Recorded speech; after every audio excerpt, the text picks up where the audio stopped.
this hour, right now, right, Chris? The chairman of the Senate Foreign Relations Committee, Delaware Senator Joe Biden. Senator Biden, thank you for joining us this morning.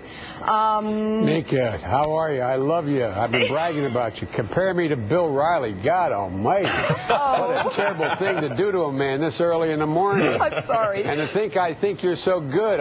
Geez, I like Pat Buchanan. I tell you what, the guy I want to talk to is Barnacle. I don't want to talk to you. God. Ouchie, ouchie. All right, well, here's the deal. We'll get Barnacle and you to go toe-to-toe after I play the clip that caused me to compare you to Bill O'Reilly. Here it is, Senator Biden.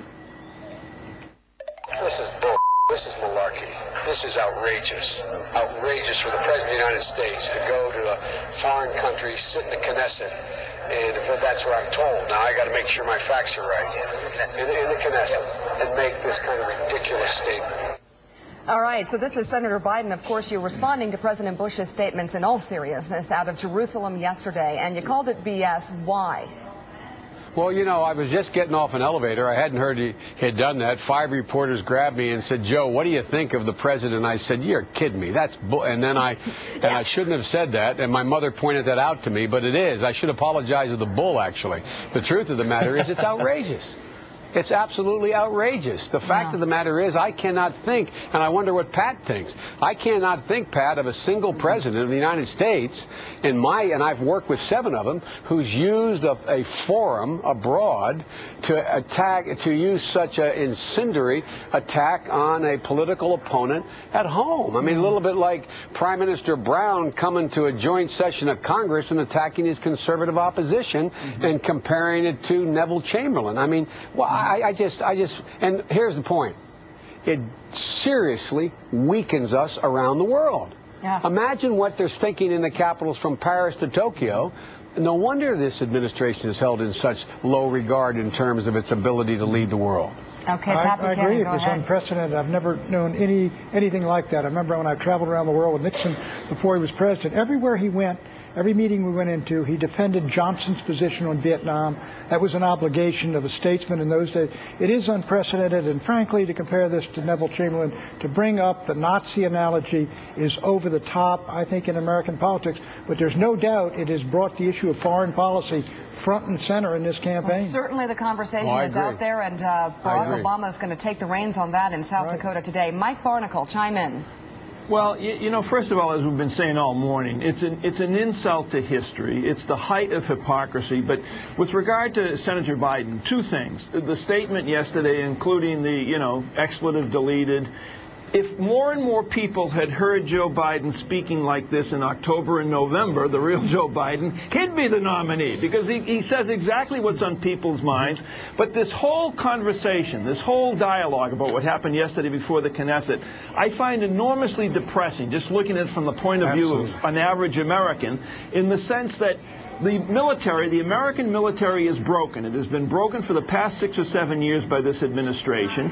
The Middle East is a cauldron, and in Afghanistan, we have a burgeoning war, a growing war, with Osama bin Laden putting out more tapes than Beyonce puts out.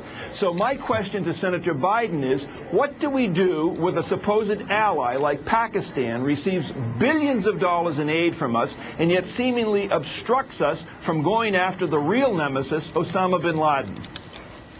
What you have to do in Pakistan, in my view, is you have to change the condition of the aid. I've written a bill that, I know I sound like a senator now, but I propose, the administration has embraced it, quite frankly, and Dick Lugar and Republicans have supported me, to shift the kind of aid we give them, to shift the aid to the kind of aid that would be another $1.5 billion for them to reconstruct those areas in the FATA, the federally administrative tribal areas, to change the focus and not have it all go to military aid. And but look, I just got back from there, Mike, and in Afghanistan, and the bottom line is the ISAF commander, the commander of the NATO forces, an American, McNeil, said, look, Joe, I need 2 combat battalions here. I can take care of things here while we're providing a political solution, but I can't get them because they're all in Iraq. And so this is a president whose policies have made him so much weaker, made Israel weaker and more vulnerable, and he has this rhetoric masquerading as a policy. And there's 9 more months of this man being president. It's not good for America when he's weakened, and he weakens himself. And Senator Biden, just for the record, I mean, you were one of the first to put out a very clear plan on Iraq when you were running for president. And in terms of your response to President Bush's statements yesterday, BS and all, I found it refreshing. So I hope you don't take offense to our having a little fun with it, because you say it like it is, Senator. Just my mom. I hope my mom's sleeping this morning. Mom. She lives in this. She's 90 years old. No, I'm joking. I'm okay, joking. good. But Here's Pat Buchanan. It was inappropriate. I shouldn't have used that phrase. I don't know. I mean, you speak from your gut sometimes, and I don't know. I'm not sure I have a problem with it. And maybe Mom doesn't like it. Pat Buchanan. Senator, let me move it to Iraq, if I could. Senator Lieberman asked General Petraeus about the Al-Quds force supporting people who are coming in and murdering American soldiers, and asking, was that true? And I think you were right there at the committee hearing, and Petraeus said, yes, it is. They, in effect, the Iranians are helping these special groups murder American soldiers in the hundreds.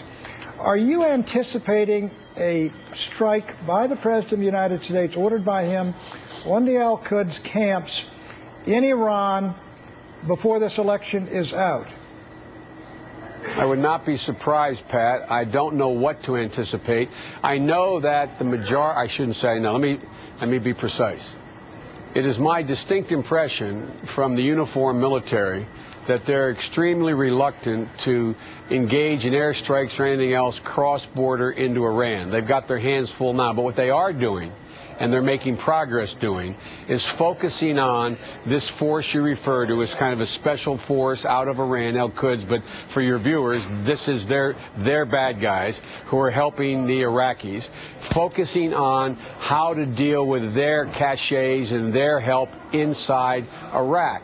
And but part of the problem is some of our very allies, the Shia, and we have a Shia president of Iraq now, has had a very cozy relationship with Iran. So we got a real problem here. I know you've forgotten more about this than most people know, but the fact of the matter is, here you have Ahmadinejad being asked to come to Baghdad, being embraced, kissed on both cheeks by al-Maliki, the guy who the president is counting on bringing about some peace and security here. So we got to do a lot more inside Iraq dealing with the players in order to be able to curb this. Talk about some straight talk from Senator Joe Biden. And Chris, you had it ready, right? Can you play it for me? Press it. See, Chris? We didn't even have to use that, Senator. We didn't have to use the bleed button on you. You were great. Thank you so much for coming on the show this morning. Thanks for having me. You got a great crew. You got a great crew. Senator Joe Biden, talk to you soon. Thanks for having me.